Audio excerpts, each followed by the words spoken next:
Welcome to another episode of the Student Loan Planner podcast. I'm Lauryn Williams, one of the consultants at Student Loan Planner, and I'm joined today by Terwilliger, one of our new consultants, and we're going to be talking all things why I wish I had taken student loans. So I know this is not the most likely of circumstances that we hear at Student Loan Planner. People are just like, oh, these loans, why did I do this? What a terrible decision. I wish I would have known this. I wish I would have known that. But student loans can actually be super duper helpful.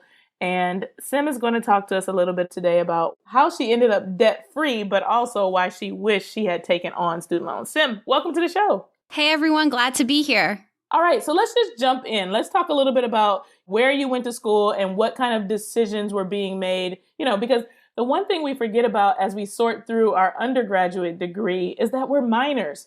So generally, we are not of age to be making these decisions alone. So what was that overall process like for you from going from high school to having the conversation and deciding about going to college?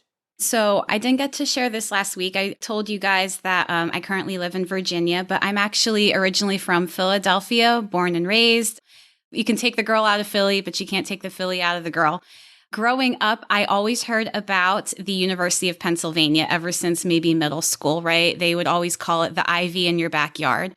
Pretty much from then on, I knew that was my dream school. That's where I wanted to go. I worked really hard, made sure I did the right extracurriculars, got the grades that I needed. But, it's not a guarantee. I mean, it's a very selective program to get into. And I was super lucky that I got accepted.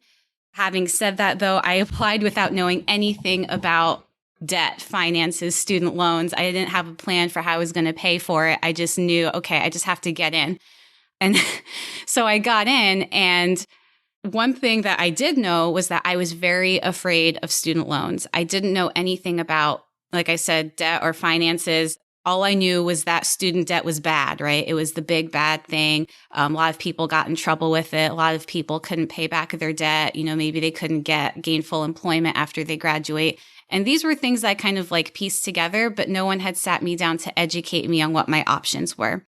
Now, one thing that I did luck out on, though, without knowing this, was that because the University of Pennsylvania is an Ivy League school, yes, it has a very large cost of attendance, right? Right now, it's probably somewhere over $70,000. But they also have a very large endowment and a very, I would say, generous financial aid program. And so because there just wasn't money to send me to school, and, I came from a immigrant working class family, I actually did qualify for quite a bit of financial aid.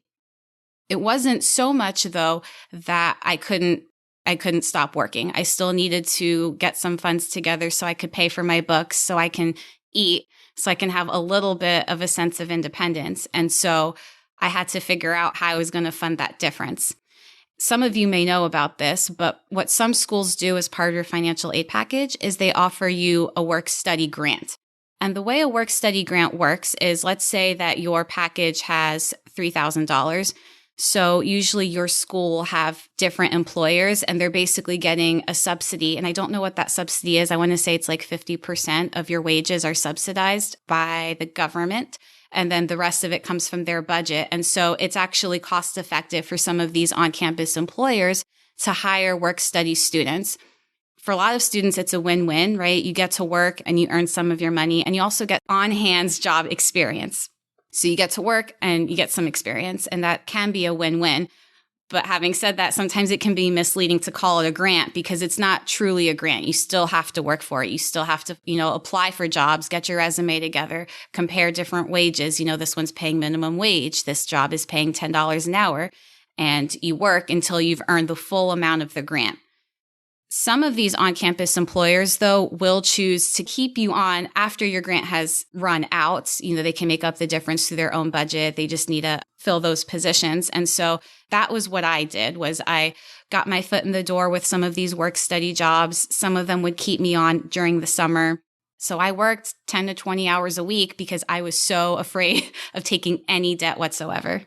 I mean, you bring up so many good points, Sim, the fear of the debt. So a lot of times when we do consultations, we have people come on, they say, I didn't know anything about student loans. I didn't know anything about finances. The majority of us don't at age 16 or 17 or even 18 when we're making these decisions. Right. It's such a huge resource to be able to have someone in your household that, has done this before, has gone through the process, is talking to you about finances. But even still, when someone does come along and shares information, it's, it may just be information that's not super duper full circle or super duper productive as it pertains to overall information that's available. So like you said, debt bad is information you received. And it's great that someone was talking to you about the fact that, debt is something you have to pay back. And I know you're probably thinking like, what if I can't pay this back after college? Like, I don't want to. So rightfully so, we want to scare, young professionals or children or, recent high school graduates into understanding the importance of taking on debt and that it is something you have to pay back. But you also don't want to scare them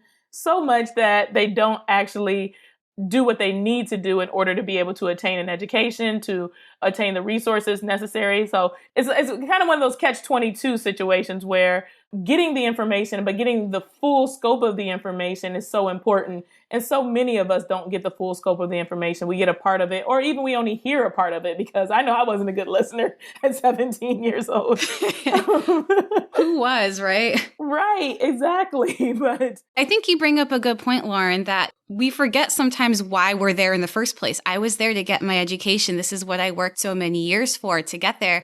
And then by the time I got there, I didn't have this college experience, this picture that had been painted for me, because I was working 10 to 20 hours a week. And that has a real opportunity cost as well in terms of, building that network, those social relationships, people that you can do career networking with after you graduate.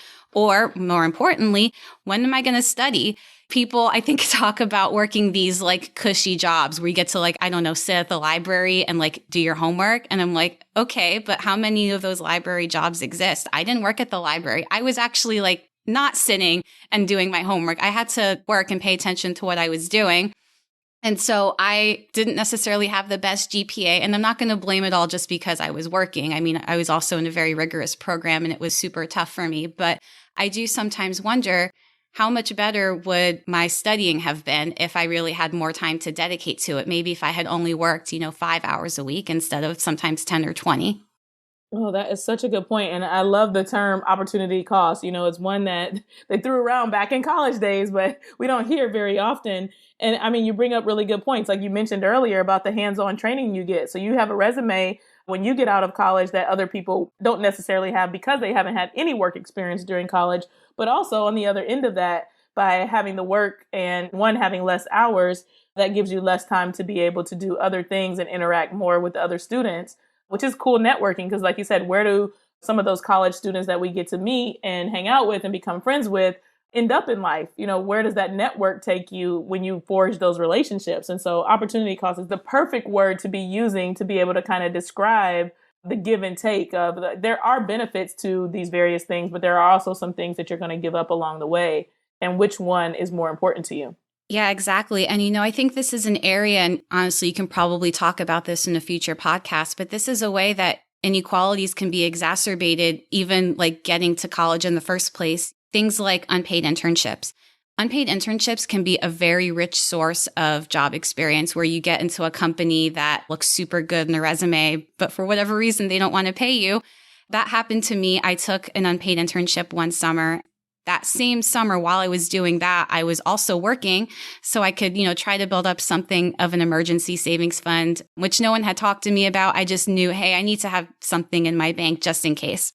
And what I didn't know too is that some colleges, including mine, actually had this secret program where if you just reached out to your financial aid officer and told them you were doing an unpaid internship, they did set aside some funds for students whose family AGI was below a certain threshold. And so there was a way to fix this gap in opportunity, but I didn't know about it because no one told me. I'm sitting here busting my butt trying to, do the right thing when, I could have had a better summer too. Oh my goodness. And I didn't know that existed until right now. So I'm sure there's somebody else that's listening man, I wish I would have checked to see if that existed. But hopefully we're helping people get the resource of knowledge and help them understand that go share this with a kid that is headed to college or maybe even your own children. But it's such a good point about the idea that, there's resources that exist and opportunities that are available, but also just the lack of being able to get access to the information to be able to take advantage of it is something that holds people back and impacts their overall financial trajectory. And can I take us down a quick rabbit hole? Because I want to elaborate a little bit on there being opportunities or funds that exist that we don't know about. So I learned about that maybe my second year, third year of college. And so somewhere near the end, my laptop broke, just like straight crack down the screen. Maybe some of you have been there. You're pretty much looking at getting a new laptop at that point. And that would have been a very steep cost for me. So by then I had realized it never hurts to ask, right? So what I did learn was I packed up my laptop. I went down, I made an appointment with the financial aid office, sat down in front of the financial aid officer. I opened my laptop and I showed him the crack and I'm like, hey, can you guys help me out with some funds so I can replace my laptop? And they did. They gave me, I want to say it was like a $700 grant, which I didn't need all of it for the laptop. And so I was like, okay, I can finally like put a little bit, away and buy some basic things that I need. I think I bought like cheap winter boots because it was snowing and I didn't want to spend the money on it. I mean, we're talking about that kind of situation where I'm negotiating like necessities so I can like set some money aside, but it didn't hurt to ask, right? All I did was show him, hey, I have a legitimate need. Here's my broken laptop.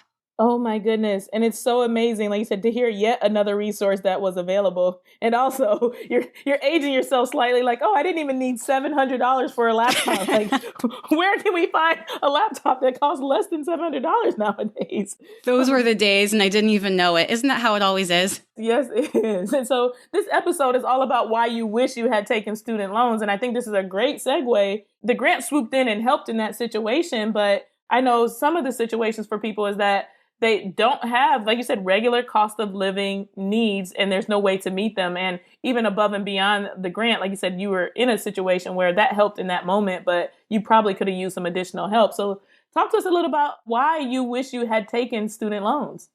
By virtue of the school that I went to, it was a very expensive and, tough school. There were a lot of, shall I say, well-to-do students who attended there.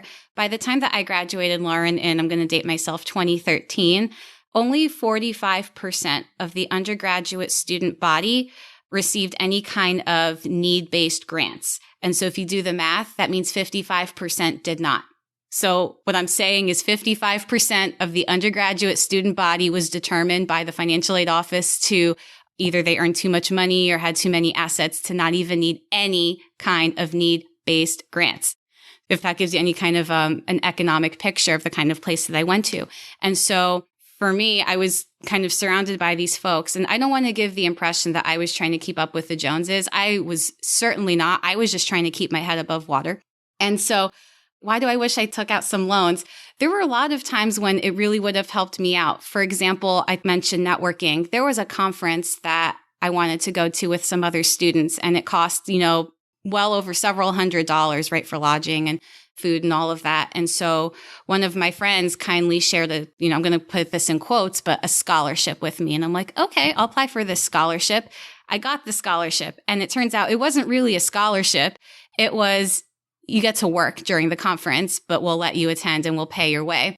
At the time, I felt very off about it, but I was just so grateful that I didn't have to pay for it and I could just be there. So while all of my friends are sitting together and they're enjoying the conference, I'm actually sitting by the lights, and I was the light guy for the conference. No training whatsoever. Just, I'm like, all right, we're really doing this, huh?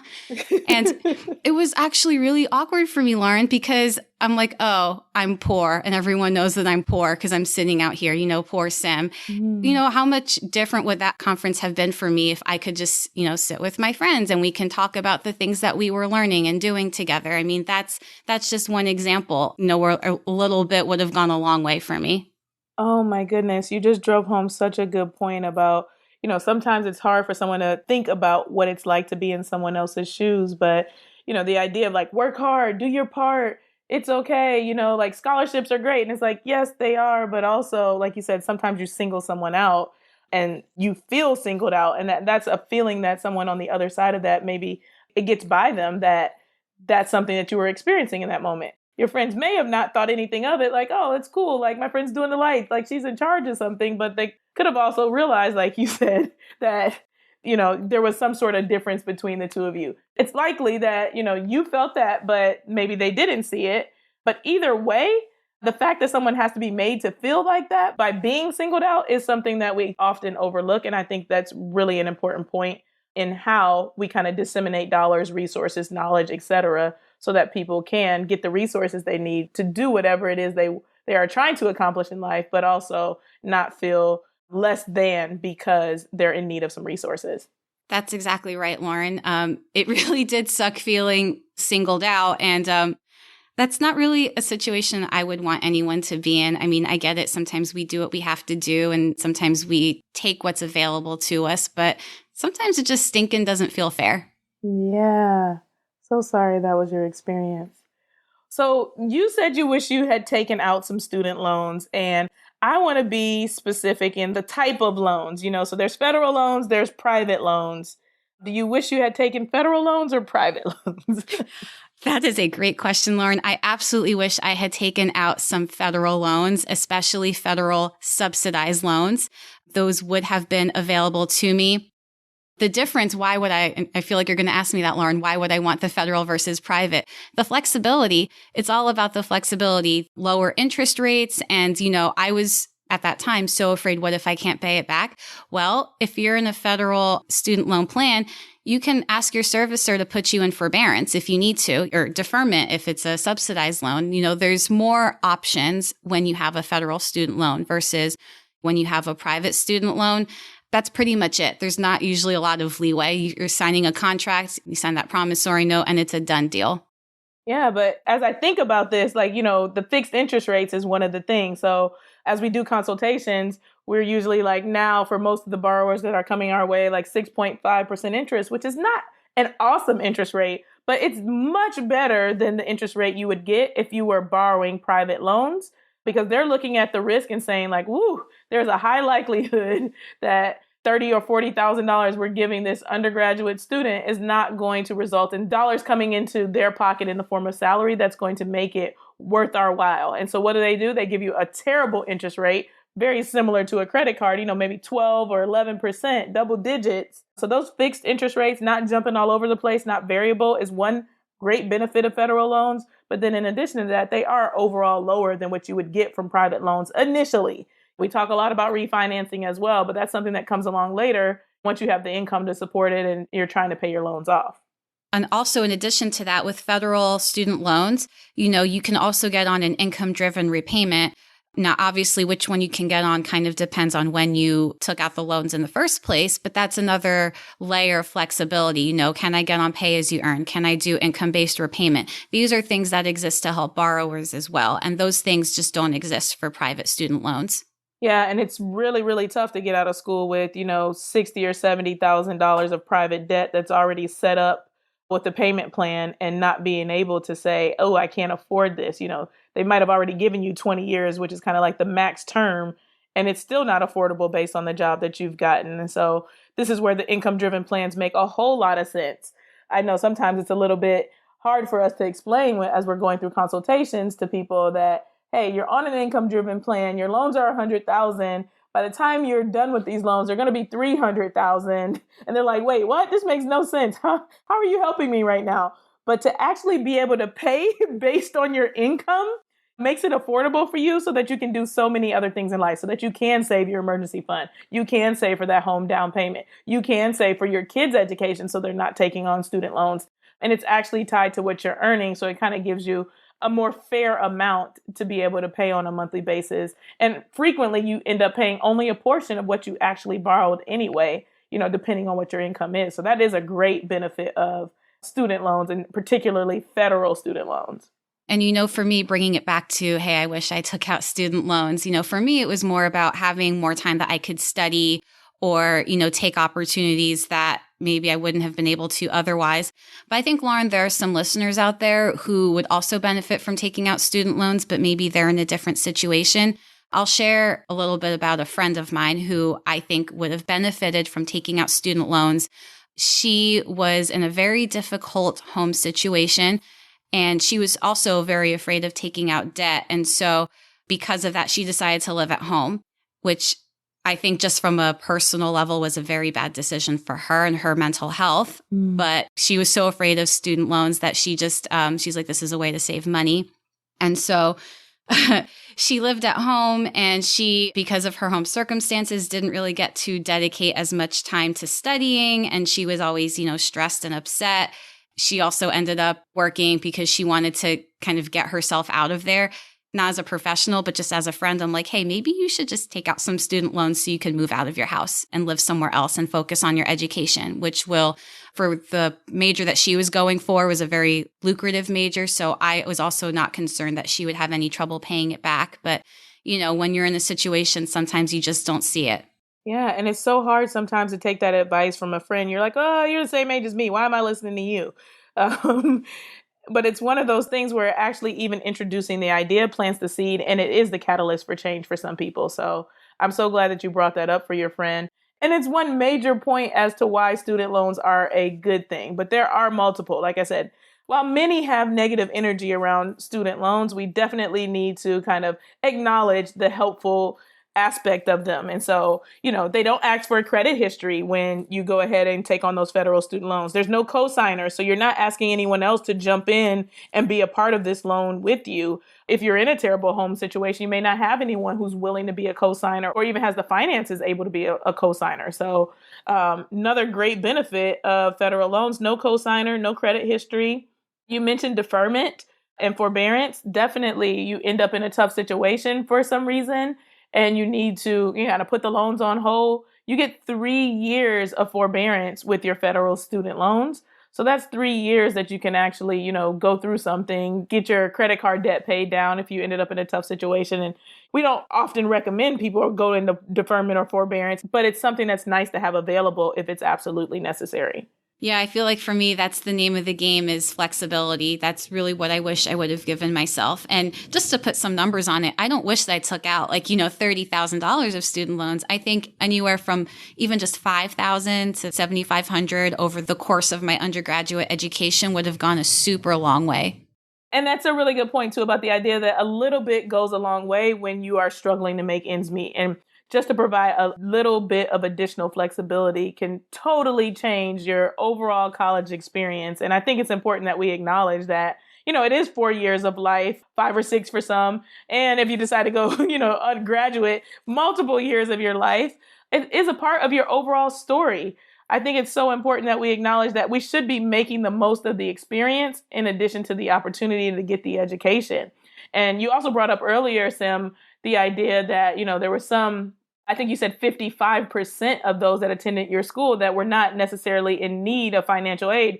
We also know that the system is not exactly perfect in the sense that there's a calculation that's done, and some people are not qualifying for financial aid, which means, hey, your parents were supposed to be able to save for your college.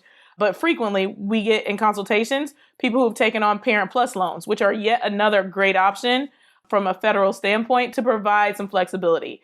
What do I mean when I say that? I don't say, hey, everybody go get Parent Plus loans, but we know that, like I said, sometimes the formula says, hey, your parents should have been able to afford this, but they don't know what's happening in your household. So your parents make a nice 6-figure income, and they also have, 3 other children besides you. So they're looking at that income, but they're not really taking into full consideration that there's 3 other people in the household. Maybe one of your siblings has special needs, and that's an additional expense. Maybe you chose to have the spouse stay at home, and so there's not a lot, there's not an additional income in the household. And so now there's 5 people being cared for, 6 people being cared for on this 6-figure income. And so sometimes the numbers get a little bit skewed to where it's like, hey, you don't have a financial need, figure this out.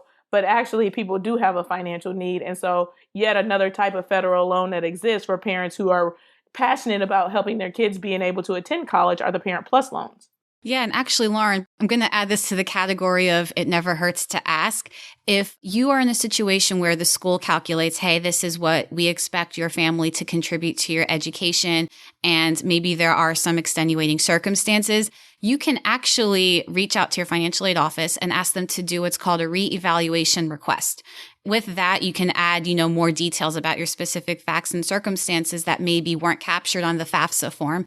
And actually, speaking of FAFSA, there are, just to explain to our listeners, there are basically one of 2 forms, actually usually one or both. There's the FAFSA and the CSS profile. And depending on what kind of school you go to, public versus private, you may need to fill out both to get financial aid. So the FAFSA, that's the federal form. All schools will ask for that.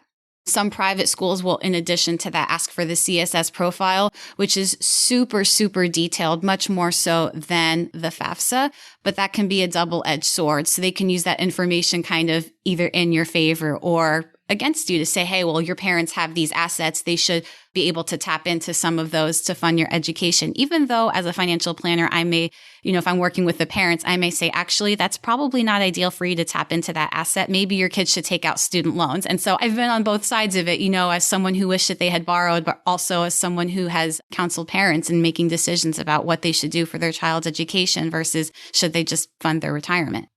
And we have a lot of those conversations during our consultations with $200,000 or $300,000 of Parent Plus loans and maybe thinking about taking it on for additional children that are coming up behind them. What is going to be the overall plan to be able to pay these loans back? We've got to come up with a repayment strategy that is fair to the parent who's taking on all this debt on behalf of their children, because you said at some point they're going to want to retire. They're going to need to retire. Whether we want to or not, there may be a point in our lives where the decision is made for us that we can't work anymore. So you have to prioritize yourself and your retirement, your savings.